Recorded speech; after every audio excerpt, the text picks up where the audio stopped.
पुराने समय में एक बहुत ही महान चित्रकार था। उसकी कला का नाम सारे देश में फैला हुआ था।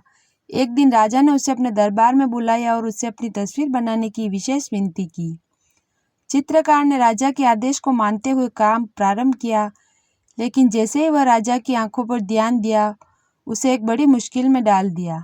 राजा की एक आंख कानी थी, इसलिए अगर चित्रकार ने सच्चा चित्र बनाया तो राजा को अपनी असमर्थता का एहसास होता और उसे सजा दे दी जाती। वह दुविधा में पड़ गया कि कैसे राजा की आंख को सही तरीके से चित्रित करे ताकि उसका सिर्फ महानता ही दिखाए, उसकी आंख की कमी को छिपा सके। इस विचार से उसके मन में बड़ा विचलन हो गया। फिर उसने अपने पूर्वजों के विचार को याद किया और अपने महान गुरु के पास गया। वह अपनी समस्या को गुरु के सामने रखा। उन्होंने उसे सलाह दी कि राजा को धनुर्धर के रूप में चित्रित करना चाहिए, जिसमें राजा एक बड़े घोड़े पर सवार था। उसने तीर से निशाना लगाते हुए दिखाया गया था। गुरु ने आगे बताया कि वह चित्रकार को उस आंख को बंद दिखाने की सलाह देते हैं ताकि चित्र में राजा की आंख सही दिखाई न दे। चित्रकार ने गुरु की सलाह मानी।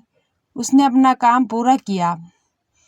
चित्र में राजा खुद को धनुर्धारू के रूप में देखकर बहुत खुश हुआ।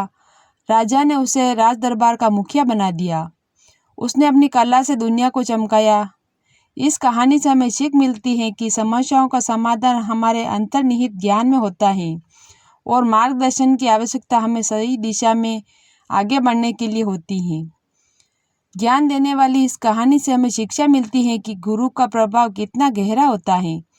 जब भी कठिनाइयों का सामना करना पड़ता है, हमें सीखने की दिशा में आगे बढ़ने के लिए अपने अधिक अनुभवी व्यक्तियों व गुरु की सलाह अवश्य लेनी चाहिए।